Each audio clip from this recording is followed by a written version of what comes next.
guys. Oh my God. Welcome again to another episode of the Bulletproof Mindset show series. And I am so fired up to have someone that I've had the honor of getting to know this year because she's my youngest daughter's teacher, third grade teacher.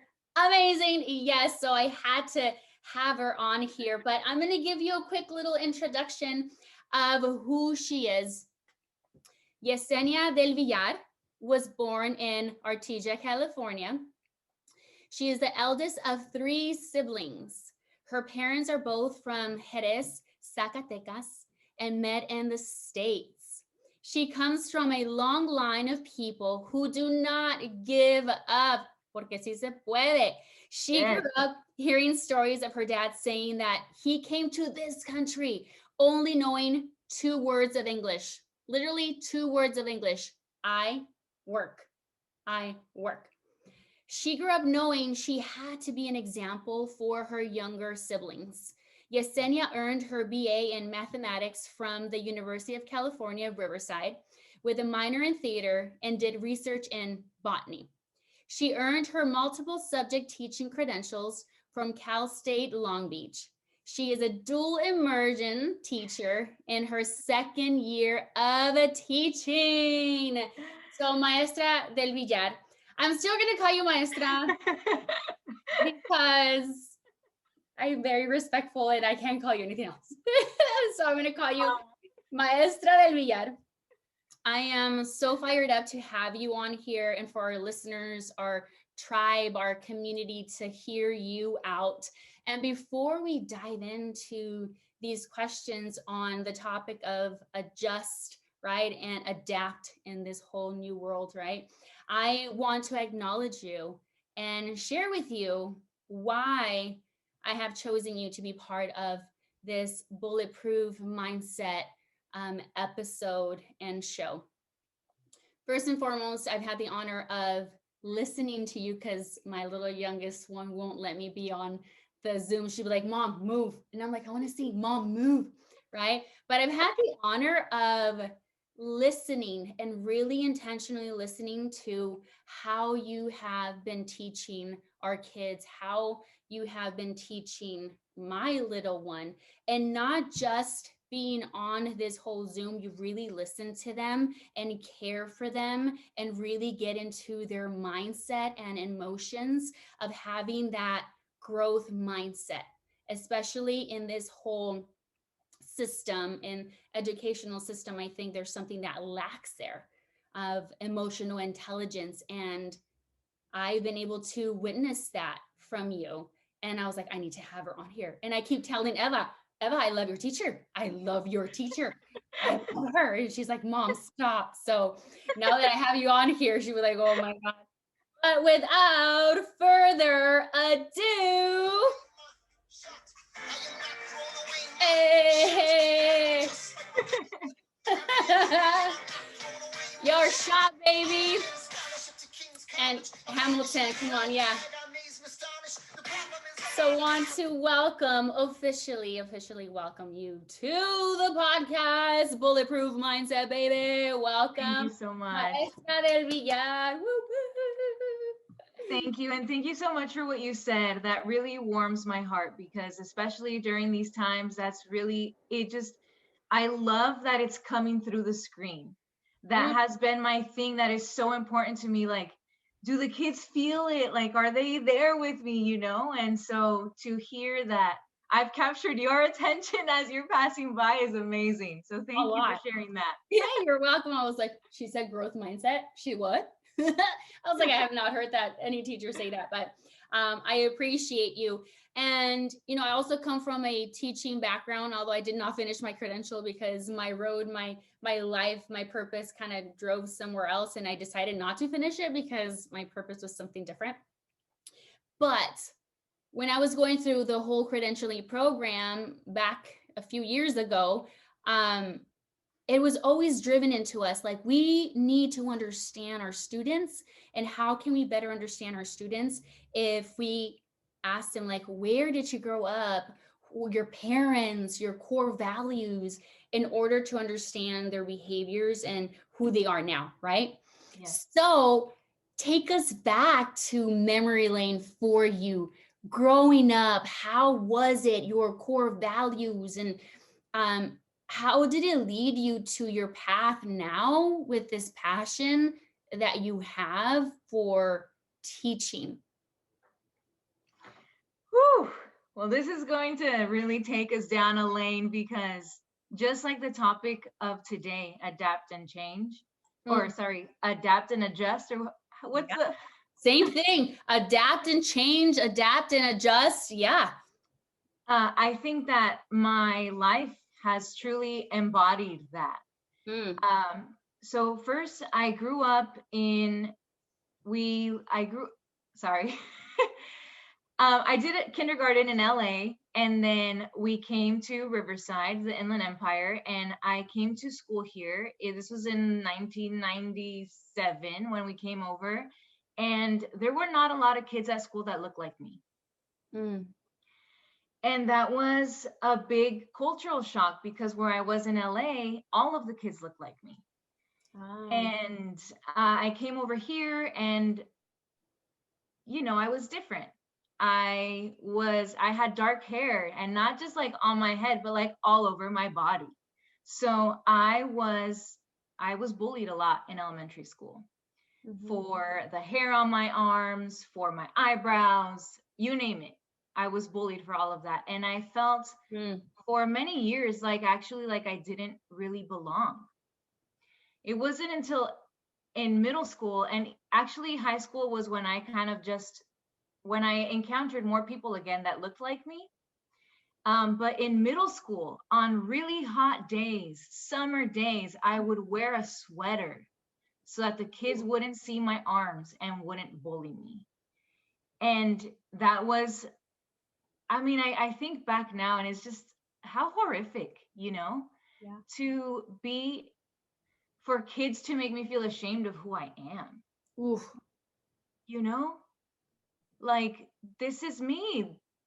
And even now, like as an adult, I purposely have not shaven my arms because it's like, this is me, and it carries a story, and so I think that experience of the bullying and the shame and all of that in elementary school, I guess I'll connect it later when I get to the teaching, but first and foremost, like with teaching, a safe environment is what I need for all of my students. And it comes, I think, like the really strong need for that comes from my own history of being bullied.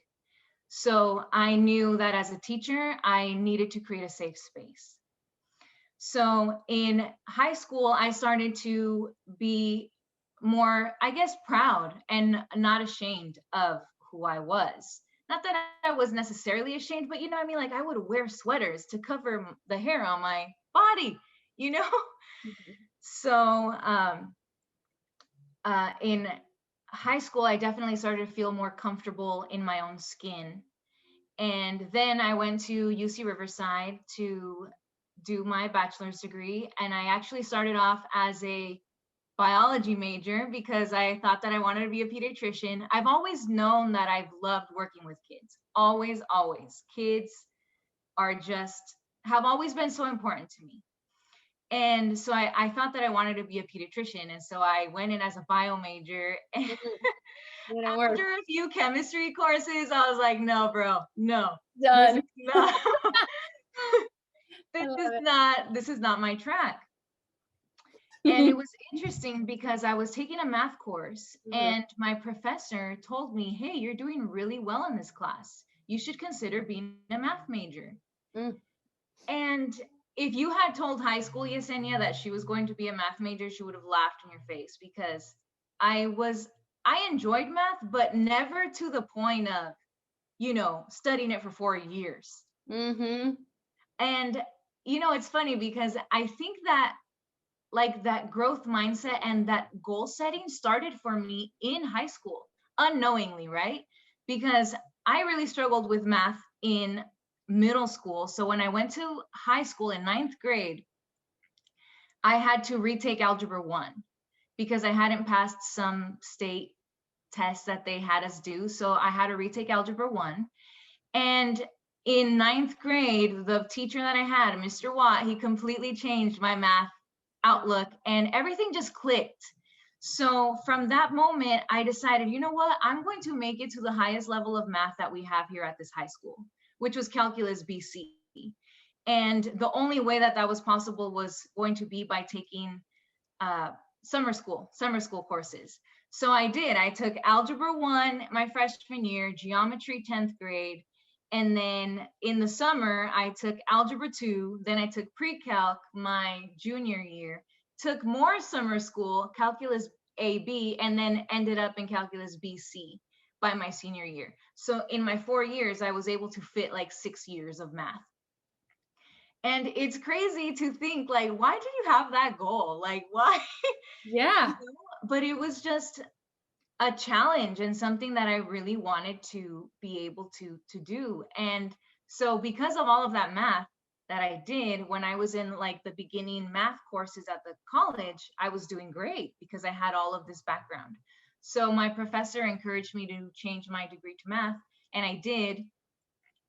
And then along the way, I took a theater course because I also love acting. And I remember sitting in that course and the professor talking about some students that she had that had been in a show or something. And my friend Monica was sitting next to me. She was a bio major at that time. I was already a math major. And I told her, I was like, man, I think I might change my major to theater. Oh, that's like drastic, by the way. A huge change, right? But I didn't because I knew that if theater didn't work out, that math was going to be a solid background for me to have, like a very good fall, a different plan. So I had this idea of theater in my head, and then the professor told us, okay, if you go audition for this play, you'll get extra credit.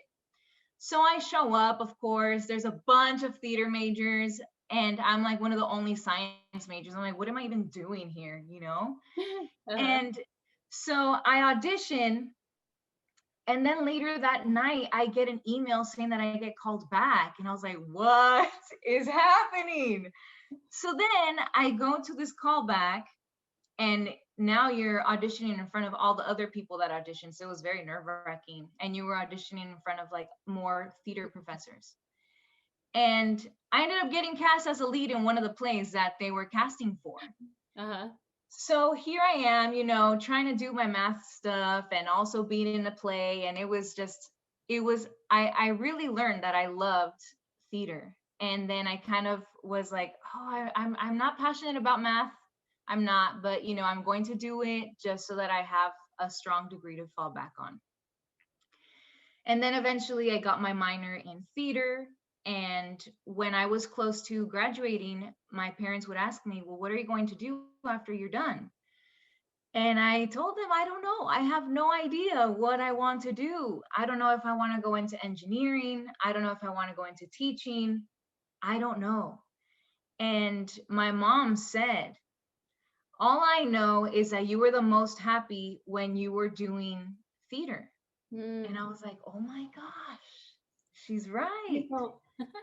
And my dad said, if that's what you want to do, aviéntate al ruedo, like go for it, but really go for it.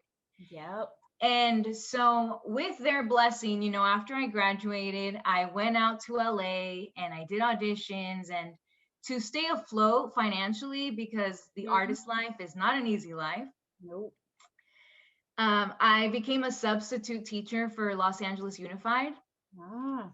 And so I was subbing in LA, and I would go to auditions, and I would take acting classes as well. And it was hard. It was starting to drain on me emotionally. And I was feeling like I was struggling. Like I was out there, I think I was pursuing probably for like 3 to 4 years.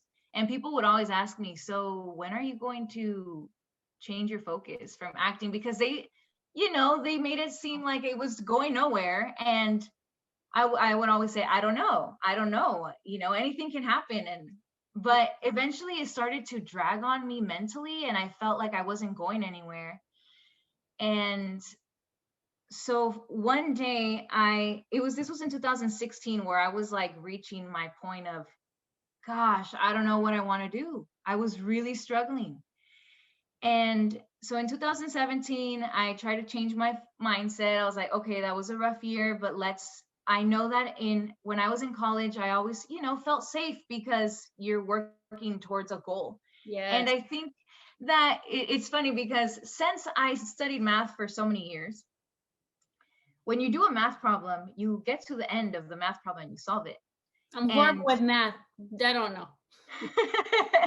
No. You have a problem and you solve it, but you get to the end, you get to the solution. And with acting, I wasn't getting there. There was no end, So it was really hard for me to cope with, I think, because there was no end point. I didn't know how much longer. So then one day I was asked if I would cover a first grade long-term position. And I said, sure, why not, And I was teaching these first graders, and first grade is very crucial year for kids to learn to read. And so the principal who hired me for this short term or long term asked me, have you ever taught kids to read? I said, I have no idea where to start. And so this principal, he became a mentor to me.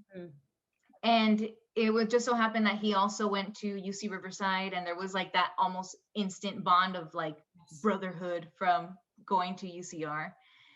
And he took me under his wing, and he told me, he's like, okay, I'm going to go into your classroom and I'm going to run a little small group, and you're going to observe, and then you're going to do the same thing. It's like, okay, I can do that.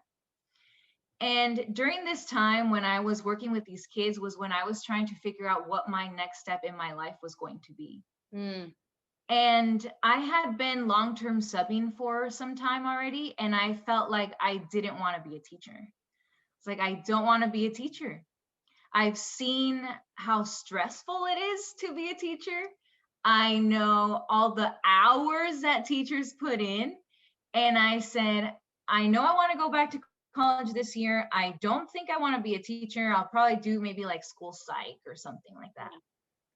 Well, I'm working with this small group of kids that are struggling readers. And one day, this little girl, I will never forget, she just picked up the reading, and my heart was like flying out of my chest. I had never felt anything like it before. I was so proud. And, being on stage and hearing aplausos and all that, like that also really gets you. But I never felt with acting what I felt with that little girl. And that was the big change for me, where I thought, wow, I want to do this for more children.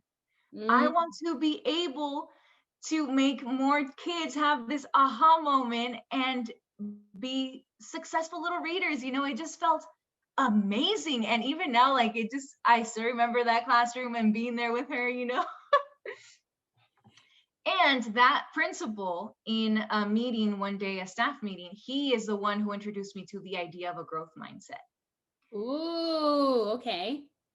So he was teaching the entire staff about growth mindset, and how basically it's just the belief that intelligence is not fixed.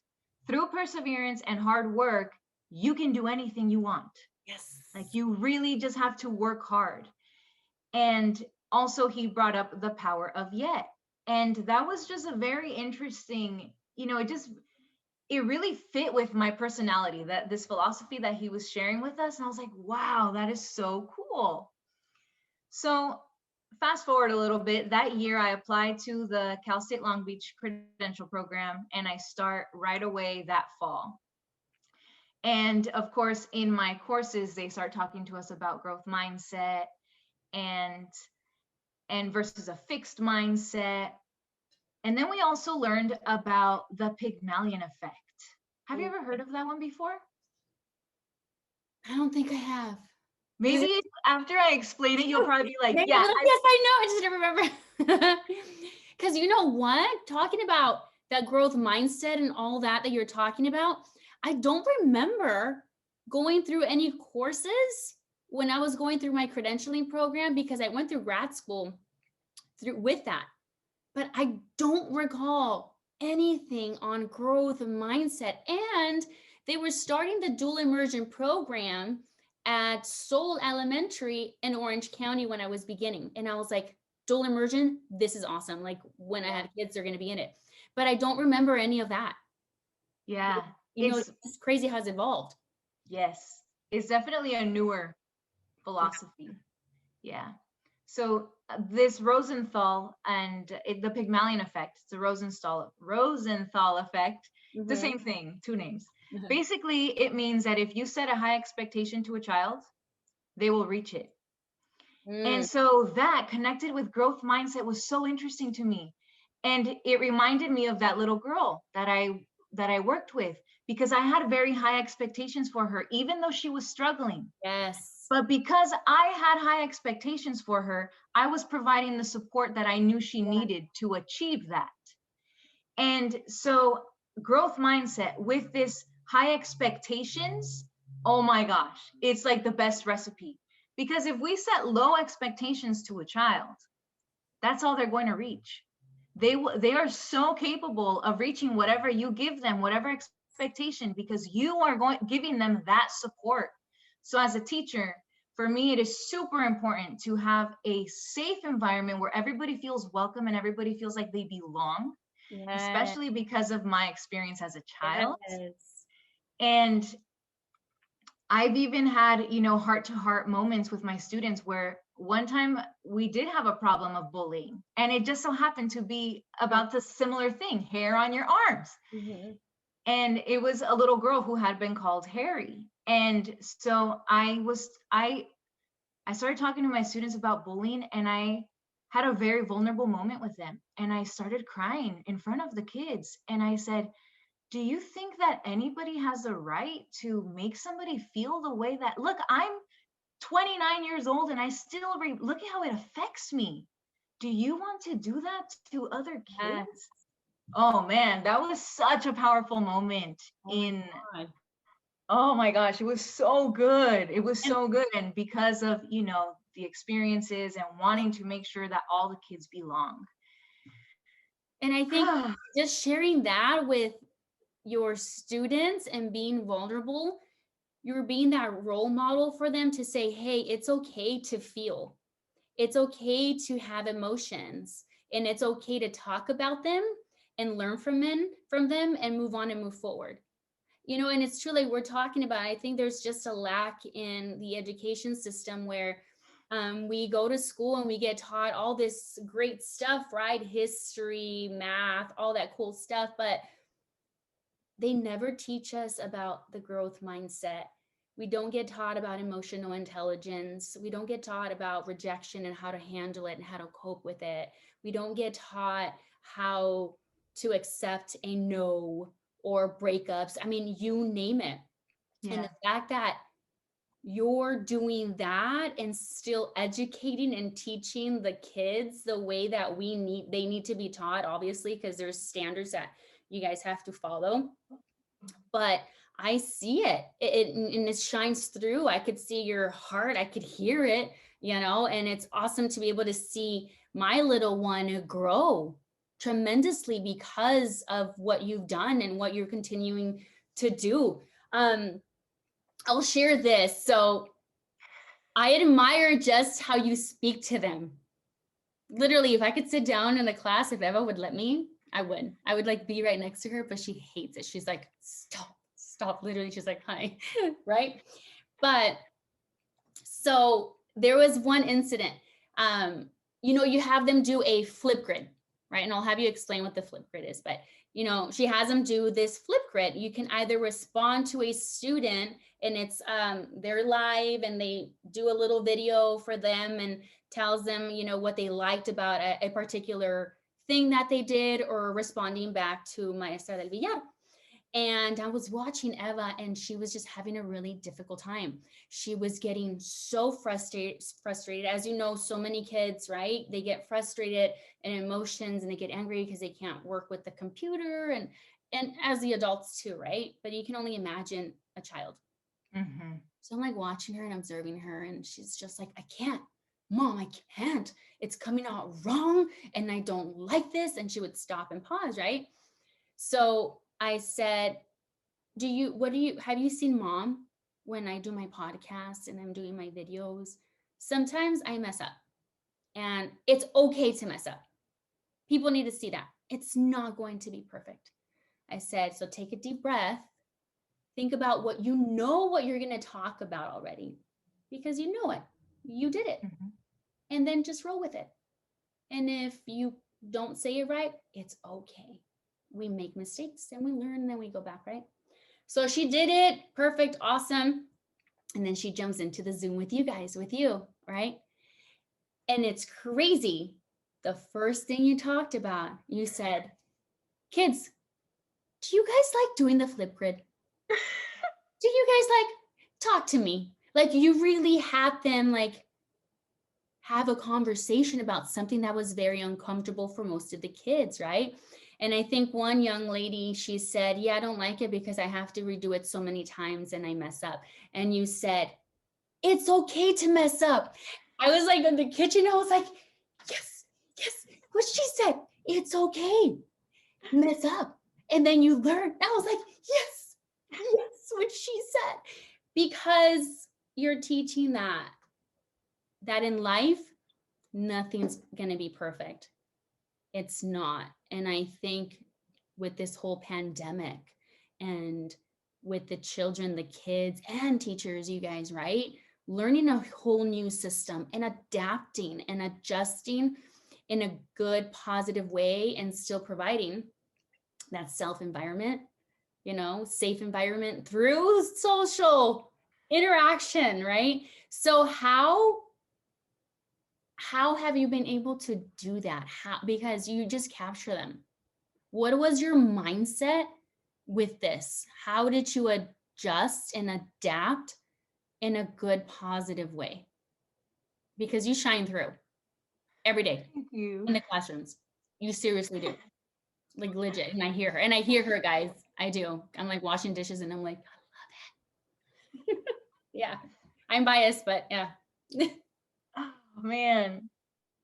I think it definitely has not been easy for me. And like you mentioned, Eva having trouble with technology. Oh my gosh,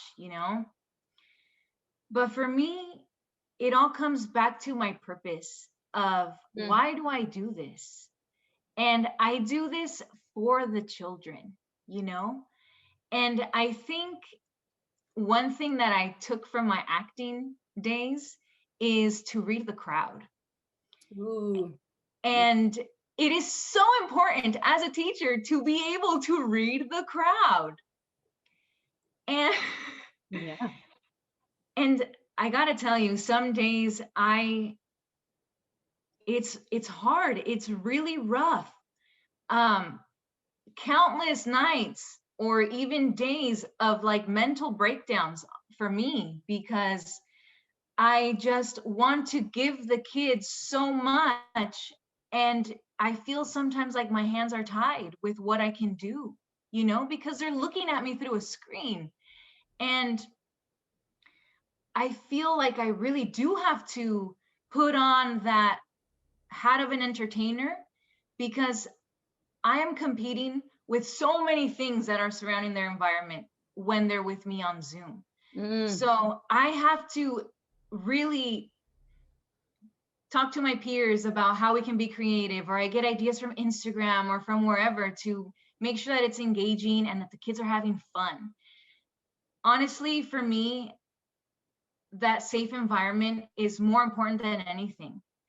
So hearing you say, that Eva enjoys being on Zoom and that you hear the happiness, that really means a lot to me, because that's why I do it for them.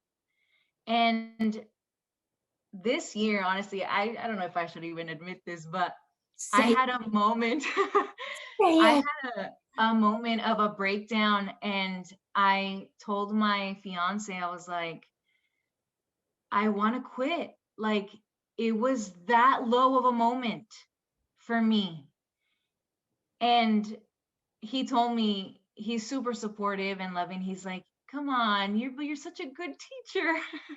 Yeah. and and so he was, reminding me of why I do this in the first place, and I do it for the kids. And it was just amazing to me, because the very next day, Zoom with the kids was the highlight of my day. Ooh. And I was like, he's exactly right. Like, this is why I do it. And I'm going to tread these treacherous waters because the kids are worth it. Mm. Worth it. And I know that I have an important role in their lives right now, Yeah. And so whatever time I do get to spend with them, I want it to be a positive time and a fun time and an engaging time. Yes. So even though sometimes my mindset is out of whack, I have to get it together to be on Zoom with the children, to bring to them what I know that they need, because I know that the kids are having a rough time right now. Yes. A really rough time. I mean, they don't get to see their friends anymore. They don't get to be in the classroom with their peers or with their teachers. It's hard. It's a hard time for everybody. So for me, being able to bring that joy is the purpose of everything. And I think that that's even a really good lesson, an intentional lesson to even give the kids. Like, hey guys, it's okay, but we have to be grateful and find the joy in everything. And what are we grateful for right now? Because we forget, whether it's like they say, their milk, their water, their toy, and they want to show everybody, right?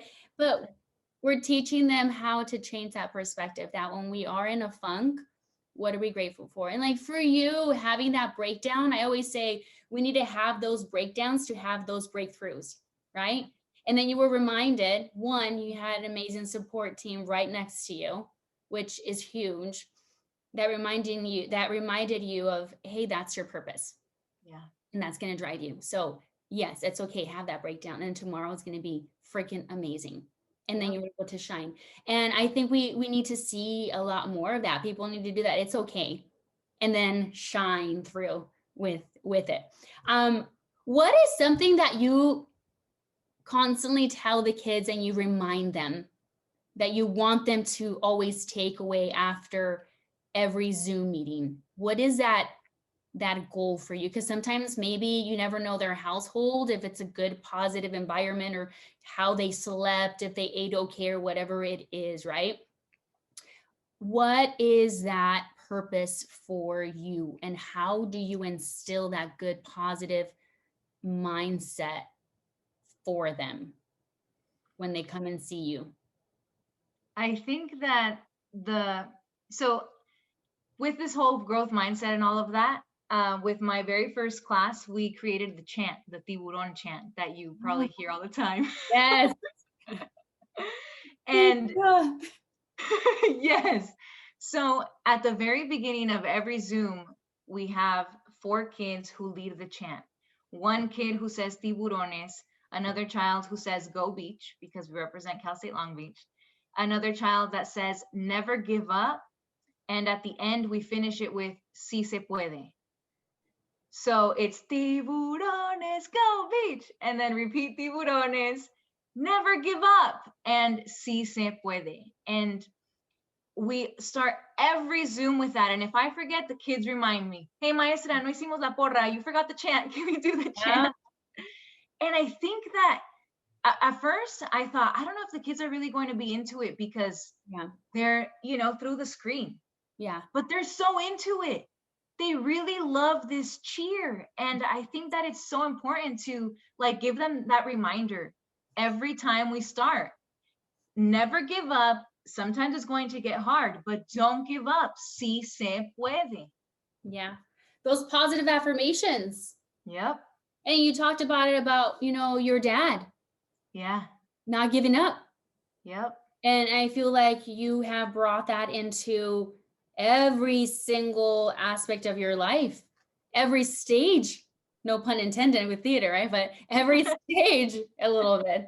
That was just a good one. Every stage of That was a good one. that was a good one. I don't get many, but when I do, I kind of like, hey, did you get that? Those positive affirmations. And I think having that affirmation that you're saying, it's also for you. Yeah, si se puede. Yes, we can. And we never give up. You're damn right. Maestra Yesenia, I'm never going to give up. Don't give up. Don't give up. I do that with my students. We got this. Elizabeth, you got this. Yep. Don't quit on me. Elizabeth, don't quit on me. Yep. Legit, we seriously do. And just like the kids need those positive affirmations and we think that they're not listening or paying attention, we're instilling that seed. And so do we. So do we as adults. We need them even more so because we see so much crazy stuff on social media. Social media is telling us that we should be this way and look this way and blah, blah, blah. When in reality, we got to make sure we know who we are. And you talked about that right from the beginning. Know who you are, because if you don't, and I always sound like a broken record, that society is going to dictate who you should be. Yeah. And the fact that you're teaching that to our kids is huge, that you are that positive role model, and that story that you told the kids from that bullying. I mean, it's huge. Hey, love you because you are amazing and complete and whole, just the way you are. And I admire that you're doing that with our kids and my little one. I'm telling you, Eva's probably sick of me telling her, like, I love your teacher. Yes, mom, I know. Like, seriously, no, it's just awesome. So I totally appreciate you. I want to kind of shift it a little bit.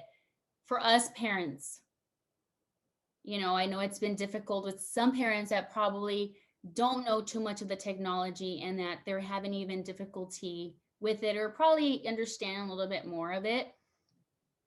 How can you, or give us some tools, simple little tools that could guide us when our kids are having those tough moments or tantrums? I want to say tantrums, yes. Hard moments where they don't want to do homework or they just don't want to be on the computer or they're just mentally exhausted. What do you recommend? Because sometimes we can be like, oh no, sit down, do your homework, all right. What do you think is something that we could do to help our kids? That's a really good question. And I think that first, if the child is already frustrated, they need to take a break. Step away from whatever it is, clear your mind for a moment, and just breathe. And sometimes that's a part of the problem, that they're on the computer for such a long time, going and going and going, and they don't take a break. As a teacher, and because I love, what I do, I like to read books. And wow, of course, now I can't remember the title of the book, but it's about how they teach in Finland. Oh. And Finland has an amazing education system. And one thing that I read that blew my mind when I read it, and it's not even anything, super exotic, I want to say, was this idea that in every hour of teaching, or I guess rather every 45 minutes of teaching, the kids need a 15-minute break. Ooh. Every 1 hour of teaching, give them a 15-minute break. They need it. They're children. My goodness. I can't sit still. And I'm like fidgeting. Yeah, exactly. I mean, we can only give so much attention to something for so long.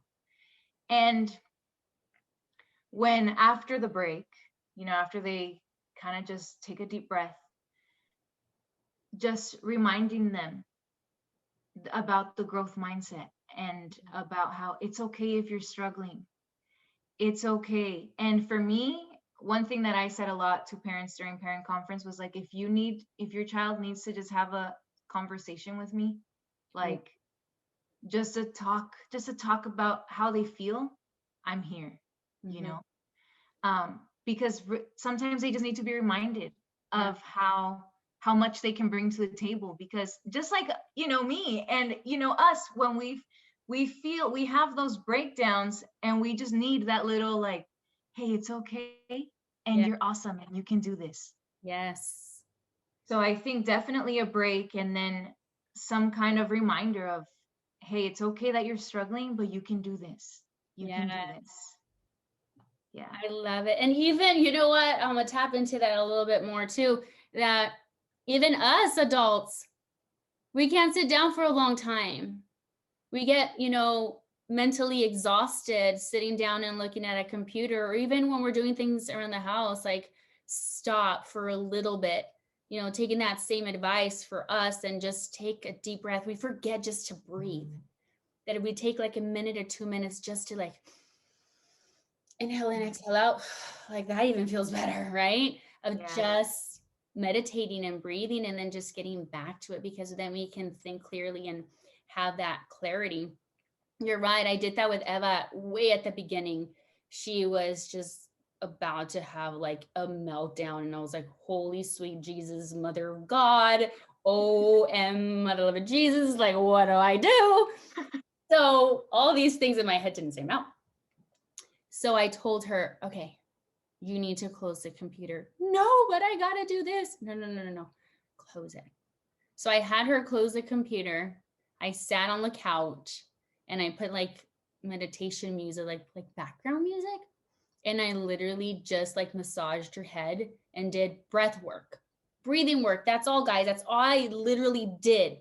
Had her inhale in, exhale out, had her focus on breathing for like 10 minutes. And then I was like, how do you feel? She said, I feel good. Awesome. Let's get back to work. And that's all it took. And that's all we need too, as adults, as parents, when, we're feeling kind of, I don't know, tapped out. I think that's what we need too. Teachers, I think that's what you guys need too. You guys do so much, I swear, like, I vow to you guys, like, holy Jesus, oh, Dios mío. But I appreciate that. I appreciate what you do on a daily basis. I see your posts on Instagram and like you light up. And thank you for that, because honestly, you shine and the kids really get that energy. And I know, and I think that sometimes we need to hear that. And I've seen your post and I'm like, you're freaking awesome. Like, continue doing what you're doing, because you are definitely making a difference in our kids' lives, and they will remember you. They're going to be that teacher that changed your life, and you learned about math and all that stuff, and that principal that took you under your wing. You're going to be that for them.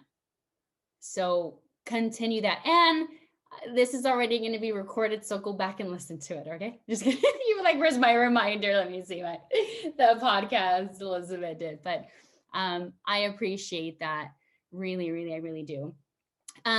I like finishing it up with asking everyone, like, what is your definition of a bulletproof mindset, of a bulletproof life, of a bulletproof mental toughness? Like, what is your definition? That's a good question. Dun, dun, dun. Dun, dun, dun. Dun, dun. I think that having a bulletproof mindset is knowing that things are going to get hard, but knowing that you can still do it. Like the mantra that I have with my tiburones, the never give up y si se puede. Like it truly doesn't matter what the obstacle is. Just have a positive mindset and persevere and work through it to be able to achieve the outcome. And there are going to be hard days, but just that small reminder of not giving up. And it's funny because I'm gonna sidetrack a little bit. No, go for it, please. Those are the best, by the way. One time, not too long ago, 2 years or so ago, I learned how to ski. And I was doing really well on the beginner slopes. I was nervous and scared, but I always kept thinking, you have to have a growth mindset. You can't just preach it. You have to believe it, you know? Yes. And so one time, actually happened this year. It was in February. And I was on the intermediate slope and I was coming down and I fell really hard, so hard. I bruised my calf muscle. I couldn't even get my skis back on. And I was just done, right? I was done. And I went to go sit in the car and I was like, I just need a break. I just need to relax for a moment and just see what happens after this. I don't know if I'm going to go back. I don't know if I'm going to go back up. And I was sitting there and I was sitting there and the thought came to me, what are you going to tell los tiburones? That you gave up and you didn't get back up on that slope, even though it knocked you down? Is that really what you're going to do? You can't do that. And so it was so awesome to have, like we're talking about my purpose and what brings me joy is the kids. And for that to come back and be like, hey, you can do this and you need to set an example. Yeah. So get back up there and try again. Yeah. So this time I went up, and while I was going up the ski lift, I got on with this older man, and he was telling me that he's like, what a beautiful day, right? And I was like, yeah, it's beautiful. And he said, oh, I used to be a ski instructor and I used to teach on these slopes. And I was like, you were a ski instructor? Oh my gosh, maybe you can give me some tips. And he's like, yes, of course, that would be awesome. How about I go down first and then you follow me and I'll look up and see how you're doing. So we did that. And he told me exactly what my problems were. And then I went up with him again and I didn't fall. And I told him that right there, that's the hill that keeps knocking me down. We keep going up. And so I came down and I was so proud of myself, so happy that if I had shut myself down, I wouldn't have met that man. Exactly. He wouldn't have guided me. Yep. And I would have been stuck with my skiing level where I was. Yep. But because the tiburones came back to me, like, you can't just be preaching to have a growth mindset. You have to do it too. You have to believe it. If you want the kids to believe it, you have to live it as well. Ooh, boom, guys. You should, if you have not shared that with the kids, you should totally do it. Seriously. I haven't shared it this year. I have to share it with them. You should put like a little post-it note or something and share that, because I think they will feel so proud of you and feel like so happy to be like, she thought of us when she was going to go up that scary slope. Like, I think that's amazing.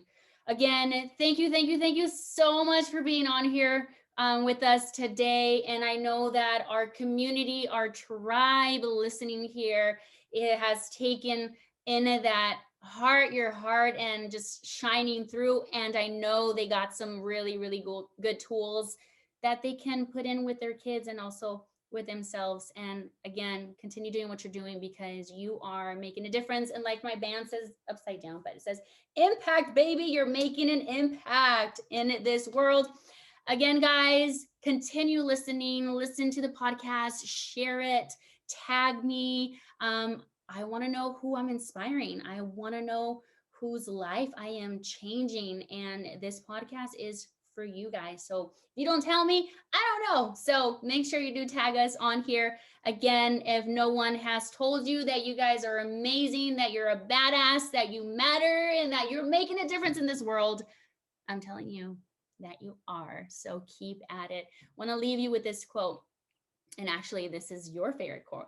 It says, I never lose. I either win or learn. By Nelson Mandela. I never lose. I either win or learn. Everything's a learning thing, right? So guys, go out there and live your life with intention and purpose. And remember, it all begins and ends in our minds. Again, thank you, Maestra Del Villar. Love you guys. Adios.